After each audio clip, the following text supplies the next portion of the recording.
Je suis très content d'inviter Alain Moatti parce qu'il a écrit une phrase notamment que j'aime beaucoup, qui est l'architecture, on n'en a pas besoin, on en a envie. Alors j'aime beaucoup cette phrase parce qu'elle positionne l'architecture comme quelque part quelque chose qui n'est pas dû, quelque chose qui doit être une demande, je dirais une demande et une volonté du commanditaire. Et puis ça positionne l'architecture comme, je dirais finalement, un objet de désir, un objet de plaisir. Ce qui est important, c'est de bien comprendre que l'architecture, c'est aussi une écriture poétique. Nos préoccupations sont multiples à l'agence. On est une agence d'une vingtaine de personnes. Le premier lieu, c'est de faire, comme disait Jean-Luc, non pas avoir un espace fonctionnel dans l'architecture, mais quelque chose qui est lié avant tout au symbolique, et le symbolique d'un lieu. On teste des choses, beaucoup liées au numérique. Vous allez voir, j'essaye de trouver la place que le numérique peut avoir dans notre travail propre, c'est-à-dire la manière dont on développe les projets, mais aussi comment ils peuvent, à l'intérieur du bâtiment, modifier la pratique que l'on a des lieux. On a réfléchi au fait que l'invention d'Eiffel, c'était cet oblique. C'est pas nous qui l'avons écrit, il y a un texte magnifique de Roland Barthes où il parle de l'obliquité, il invente ce mot, l'obliquité, comme élément fondateur de la tour Eiffel. Ces piliers obliques propulsent la tour à 300 mètres de haut, une chose inédite. Et donc cette vision de la tour Eiffel comme un élément fondateur, lorsqu'il a fallu mettre quelques bâtiments sur le premier étage, parce que le projet était le réaménagement du premier étage de la tour Eiffel, on avait envie que chacun des bâtiments soit comme si vous aviez le sentiment d'être pris dans la poussée des piliers, que ces piliers, une énergie incroyable, eh bien, est tordu la matière, est tordu un peu tous les éléments qui viennent composer ce premier étage. Les bâtiments reprennent les géométries exactes de la tour Eiffel, avec ces courbes qui sont les géométries sur la tour elle-même. Et pour réaliser cette façade, on a utilisé un système mathématique qui s'appelle la discrétisation et qui permet de fabriquer des surfaces continues à partir d'éléments discontinus. Donc voici cette façade avec, ici vous avez des profils reconstitués, soudés, qui eux-mêmes ont été géométrisés de manière, avec le même principe, de manière à pouvoir avoir la torsion pour accepter chacun des éléments de simple courbure qui, adjoint à l'autre élément de simple courbure, pouvait avoir la surface continue qui tend vers la surface à double courbure. Leur position de cintrage dépend uniquement de la manière dont ils sont en continuité avec l'élément d'à côté. Voilà, donc ici vous avez la façade nord qui est une grande façade avec des verres très très simples et qui est calée sur le rythme de la tour Eiffel, et cette surface de verre qui nous permettait d'être à la fois complètement oblique, exactement comme les piliers de la tour Eiffel, donc d'avoir ce sentiment que le bâtiment glisse en même temps que la tour, et puis d'avoir cette décomposition de surface courbe. On a voulu développer cette façade sur 3 côtés, de la rue Reine-Élisabeth au square Belzins, à la cour Belzins, sur 420 mètres de long. Et donc on a des éléments de voile, de voilettes, qui viennent, disons, protéger la façade de verre et marquer quelques signes dans les axes d'entrée principaux des bâtiments. De la même manière, au lieu d'avoir des éléments cintrés, on a, encore une fois, travaillé sur cette décomposition en réalisant chacun des éléments qui sont des surfaces plates et qui s'adjoignent à l'élément suivant, de manière à ce que ça recrée une forme assez simple et assez continue, avec un énorme travail sur le joint.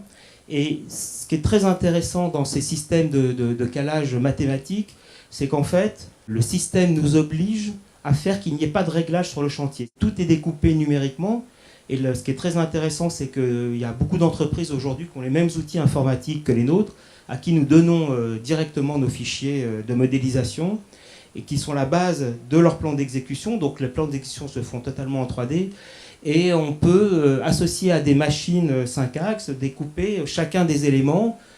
Avec ces systèmes numériques, eh bien, une forme non répétitive, c'est le même coût qu'une forme répétitive, parce que c'est du temps machine et c'est pas du temps humain.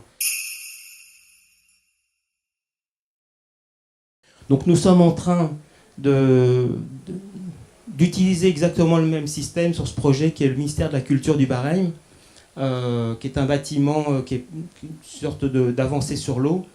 Voici le projet. Donc, c'est de la même manière, nous sommes en train de décomposer chacun des éléments structurellement avec ces systèmes extrêmement simples.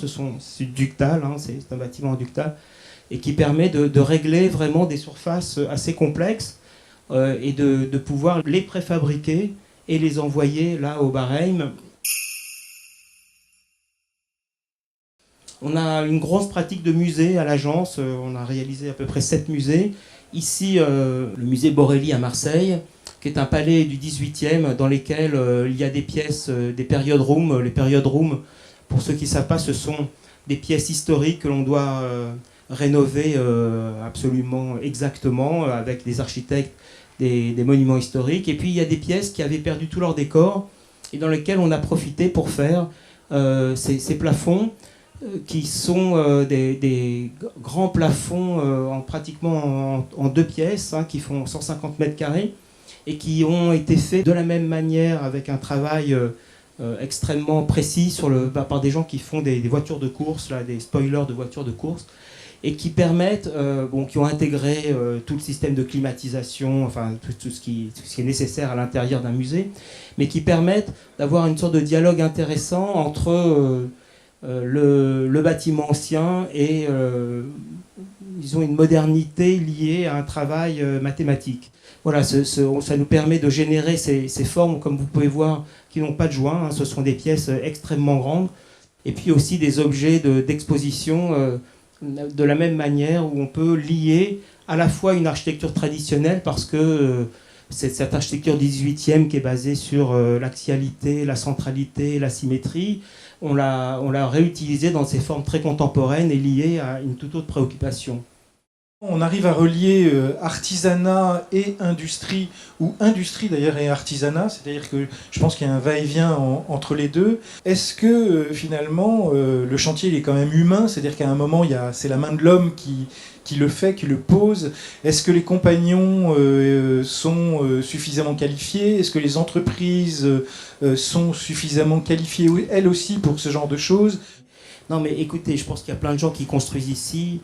C'est pas une nouveauté de dire que le savoir-faire des entreprises s'est dégradé, mais à un point phénoménal. Enfin, je pense que tous les gens qui sont confrontés à la construction le perçoivent.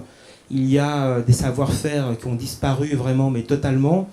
Et donc, nous, on a trouvé ce moyen de manière à ce qu'on puisse justement, quelquefois sans réglage, arriver à monter des objets complexes. Parce que les bâtiments sont de plus en plus complexes, mais en fait, les savoir-faire de chantier sont de plus en plus pauvres.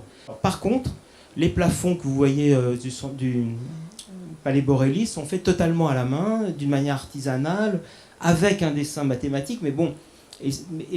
Donc, quelquefois, il faut trouver les artisans qui ont ces savoir-faire particuliers et les amener, mais ce sont des gens qui ne sont pas du bâtiment. Et quelquefois, dans le monde du bâtiment, des marchés publics, des appels d'offres, enfin, qu'on connaît tous, dans lesquels on ne choisit pas l'entreprise, eh bien, il faut mieux être armé avant pour se prémunir dans les études de la complexité du chantier et de son incertitude. Est-ce que des fois l'outil 3D prend pas un petit peu le dessus la maîtrise de l'outil engendre pas parfois un non-contrôle du processus de création? Avec la main, on a plus de contrôle.